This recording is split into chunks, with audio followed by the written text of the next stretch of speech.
Good morning, everyone. This is John. I'm trying to create a demo on Stitch Era. This is Stitch Era that I have open, and up at the top there's a round button. You click on that. It has a Start Wizard, Open, Preferences.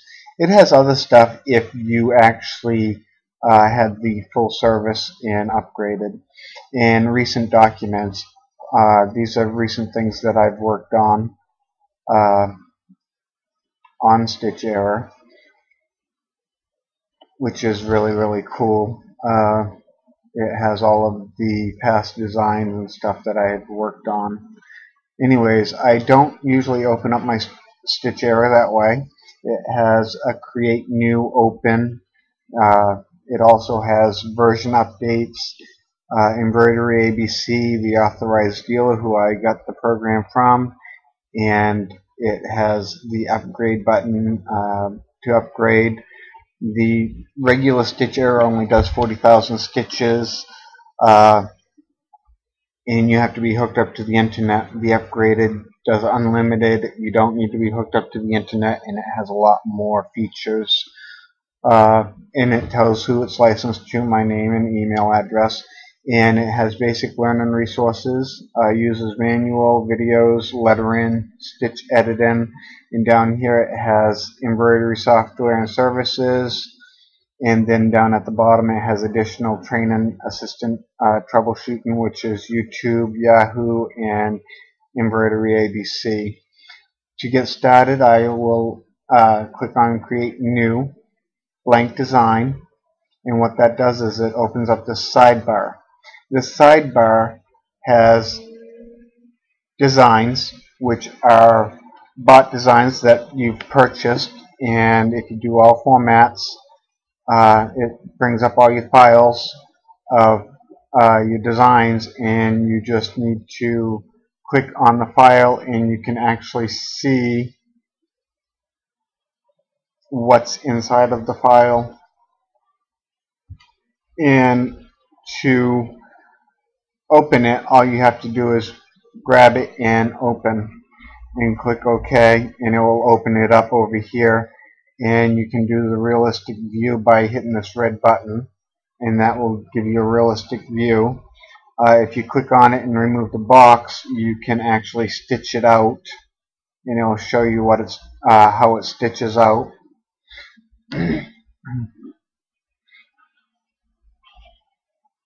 To remove it, all you have to do is make a box and capture the whole entire thing again. Oops, I didn't capture all of it. You have to make sure you have all of it inside of a box. And then right click and cut. Those are designs. Down here is motifs, and in the motifs you have all of these different all motifs. And then it has awards. These are like banners, and you can type things in it with lettering. It has balloons that you can type in lettering and stuff, blocks, frames, borders, frames, signs, symbols. If you take a lot of these, you can change the colors, you can fill them in and edit them through MS Paint. But I'm not going to show you about the motifs. What else it has is it has get from applications, open files, capture, close shapes. The closed shapes are solid shapes that you can drag down and you can edit and turn into colors, add letters to, increase, decrease, which is really cool. Then it has closed shapes, which these are really cool because they have corners that you could put on quilts and stuff. They have frames, they have borders, and all of those borders you could use on quilts and stuff. They also have text, which the text is really cool because you can do it in bold, italic, and you can increase the size. And you click on here and you can pick out which text that you want as far as your samples. Like there's gray wolf graffiti type text, and this is what my name would look like in that. And if I increased it up to, let's say, 3 inches, put in 3.0, enter, and click that, it will actually open it up, and that's what it would look like in my name.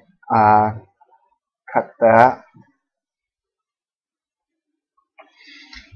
And it also has, if you click on embroidery, that's artwork, embroidery, and view. Under embroidery, you have monograms and you have lettering. In the lettering, you have digitized font already, that's already digitized for you, and these are all the different styles of digitized fonts, and you just have to type in what you want in the size. These are your size here: bold, italic, characteristics. These are all your characteristics. Some of them do not have like the explanation point or the and sign, and that it depends on which digitized font that you use, depends on what it has for characters. Uh, very, very simple way of doing it. And it also has a stitch type. Once you type it in, your stitch type over here lights up, and you can actually change your stitch type on here and change the lettering, word, and line in the arrangement. The arrangement will let you do it in an arc, in a bridge. It will allow you to do it in all different kinds of shapes and sizes, which is really cool. I could have my name arched in that letter, or in different colors and stuff around a design. Just wanted to show you that real quick. And this one also has the true font on it, which on the true font, whoops, I didn't mean to open that, and it's already digitized for me. Cut.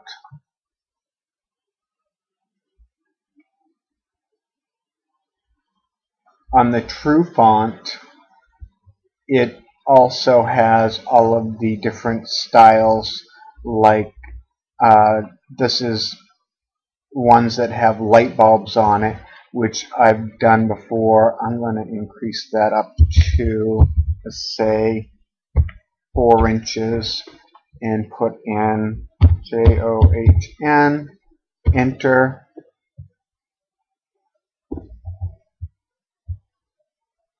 Sometimes it comes up with errors, and I don't know why it does that.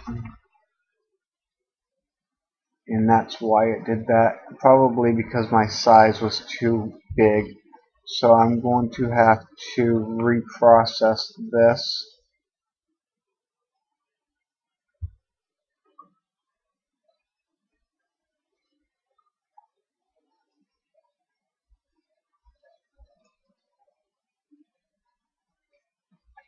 And you can reprocess each letter by itself also. Anyways, I'm going to just not even do that. I'm going to go back, and we'll go to, it also has monograms. The monograms is a really cool template. It has a single letter. It has things around the monograms. It has your traditional monograms.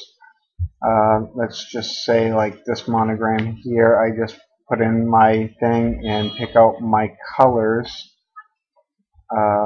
which I'll pick out red and click enter, and it does it in red.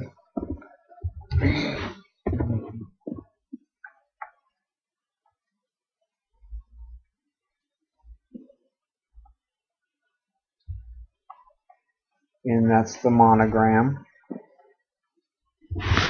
I've been having problems with my mouse. I apologize for that. Get rid of that. Cut. It also has a view, which you can do, and artwork, embroidery. Now, if you do embroidery, you can actually do freehand. You can click on this and area with appliques, program stitches, cross stitch, radial fill, area with texture, area with pattern. It has columns, it has paths, and all you have to do is click on which one you want, and then just click on your paths, and you can make any kind of thing that you want.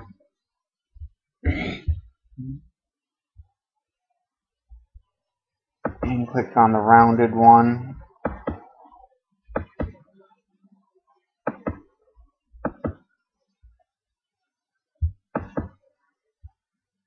And close it. And automatically generate and accept it. And it'll actually accept it, and you're already done. Your outline is done. Say that you wanted to make this into an applique, you hit the applique, it will actually do the outline and then the stitch on top of that, the wider stitch, and you can increase your stitches very easily by doing the zigzag E-stitch. It has all of the different kinds of stitches that you need. Anyways, I'm going to back out of this.